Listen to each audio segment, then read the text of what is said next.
Hi நண்பர்களே, வணக்கம். எல்லாரும் எப்படி இருக்கீங்க? நான் ரொம்ப சூப்பரா இருக்கேன். The art of simple living புத்தகத்திலிருந்து 10வது கதைக்கு வந்துட்டோம்.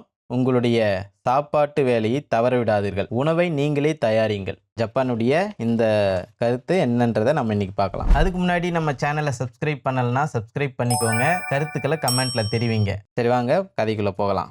எதை உட்கொண்டாலும் எதை பருகினாலும் அதை இதயபூர்வமாக செய்யுங்கள். நம்மளே நம்ம சாப்பாட்டை தயாரித்து, நம்ம டீயை தயாரித்து குடிக்கிறதாகட்டும், சாப்பிட்றதாகட்டும், நம்மளே அதை செய்யணுன்றது தான் ஜப்பானியர்களுடைய ட்ரெடிஷன். நீங்கள் உணவு உட்கொள்ளும் போது சாப்பிடுதல் என்ற அந்த நடவடிக்கையின் மீது ஒருமித்த கவனம் செலுத்துகிறீர்களா? அதிகாலையில் அறக்க பறக்க வீட்டை விட்டு புறப்படும் போது நீங்கள் உங்கள் காலை நேர உணவை அவசரமாக வாயில் அள்ளி போட்டுக் கொள்கிறீர்கள். மதிய வேளைகளில் உங்களுடைய அலுவலகத்தில் சக பணியாளர்களுடன் வேலையை பற்றி பேசிக்கொண்டே சாப்பிடுகிறீர்கள். இரவு உணவை தொலைக்காட்சியில் எதையேனும் பார்த்து கொண்டே உட்கொள்கிறீர்கள். அதனால் உண்ணுதல் என்ற நடவடிக்கை அலட்சியப்படுத்தப்படுகிறது. ஜென் புத்த மதத்தில் இப்படி ஒரு குற்று இருக்கிறது. நம்ம எல்லாருமே அப்படிதான் இருக்கோம். ஆஃபீஸ் போற அர்ஜென்ட்ல சாப்பிட்றோம். அங்க போயிட்டு வேலையை பத்தி பேசிக்கிட்டே சாப்பிட்றோம். அடுத்து திரும்ப நைட்டு வந்தா வீட்டில் யார்கிட்டையும் பேசுறது கிடையாது. டிவி பார்த்துக்கிட்டு செல்போனை பார்த்துக்கிட்டே சாப்பிட்றோம். ஸோ சாப்பாட்டுக்கு உண்டான இம்பார்ட்டண்ட்டே நம்ம கொடுக்க மாட்டேங்கிறோம் அப்படின்றத தான் இங்கே பதிவு பண்ணுறாங்க.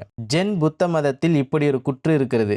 எதை உட்கொண்டாலும் எதை பருகினாலும் அதை இதயபூர்வமாக செய்யுங்கள். நீங்கள் ஒரு கோப்பை தேநீரை பருகும்போது தேநீரை குடிப்பதன் மீது மட்டும் உங்களுடைய முழு கவனத்தையும் குவியுங்கள். நீங்கள் உணவு உட்கொள்ளும் போது அந்த உணவின் மீது மட்டும் உங்களுடைய முழு கவனத்தையும் குவியுங்கள். ஒரு உணவு பதார்த்தத்தை ரசித்து உண்ணும் போது அதை சமைத்தவரை பற்றி நினையுங்கள். அந்த காய்கறிகள் விளைந்த தோட்டங்களை உங்கள் மனதில் காட்சிப்படுத்துங்கள். இயற்கையின் கொடைக்கு நன்றி பாராட்டுங்கள். ஸோ எப்பயுமே நம்ம எது சாப்பிட்டாலும் செஞ்சவங்களையோ அல்லது அது எந்த இடத்துல இருந்து உருவாகி வந்ததுன்றதை பற்றியோ நம்ம எதையுமே நம்ம நினைக்கிறது கிடையாது. ஏன்னா நமக்கு அது யாரும் சொல்லியும் கொடுத்தது கிடையாது. ஜென் துறவிமார்கள் இதை சொல்கிறாங்க.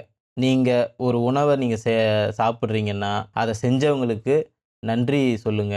அந்த செஞ்சவரை நினைச்சு பாருங்க. காய்கறி சாப்பிட்றீங்கன்னா அந்த காய்கறி எந்த இடத்துல விளைஞ்சதுன்றதை பற்றி ஒரு காட்சியா நினைச்சு பாருங்க அப்படின்றத பற்றி அவங்க சொல்றாங்க. ஏன்னா அவங்க எல்லாமே பொறுமையா செய்யக்கூடிய ஆட்கள் ஜென் துறவிமார்கள். நம்முடைய உணவுப் பொருட்கள் அனைத்தும் நூற்றுக்கணக்கான கைகளின் வழியாகவே நம்மை வந்தடைகின்றன. நான் மேலே கூறியுள்ள மனப்போக்கை நீங்கள் சுவீகரித்து கொண்டால் நீங்கள் எவ்வளவு பெரிய அதிர்ஷ்டசாலி என்பது குறித்து புரிதல் உங்களுக்கு ஏற்படும். சுவையான உணவு பதார்த்தங்கள் ஏன் நமக்கு இன்பத்தை கொடுக்கின்றன? வேறு ஒருவருக்குள் இருக்கின்ற ஜீவனால் பயிரிடப்படுகின்ற ஒன்றை நம்முள் இருக்கும் ஜீவன் போற்றி பாராட்டுவதன் அதற்கு காரணம். ஏன் நம்ம சாப்பிட்ற சாப்பாடு டேஸ்டாகவும் இதாகவும் இருக்கு? அதுக்கு என்ன காரணம்னா, எங்கேயோ இருக்கிறவரு அறுத்து அதை சமைச்சு அதை டேஸ்டா நமக்கு கொடுக்கறதுக்கு என்ன காரணம்? நாம அவரை நினைச்சு பார்த்து அன்போடு அவரை பாராட்டுறது தான் காரணம் அப்படின்னு சொல்றாங்க. ஸோ இனிமேலாவது நம்ம சாப்பிட்ற சாப்பாடு அடுத்தவர்களுக்கு உருவாக்கி தரக்கூடிய எந்த ஒரு இதாக இருக்கட்டும், அவங்கள பாராட்டணும். அது எந்த இடத்துலேருந்து வருதோ அதுக்கு நன்றி சொல்லணும். இயற்கைக்கு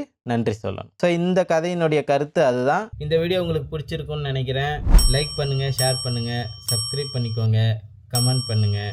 இதோட நான் அடுத்த வீடியோவில் உங்களை சந்திக்கிறேன். நன்றி, வணக்கம்.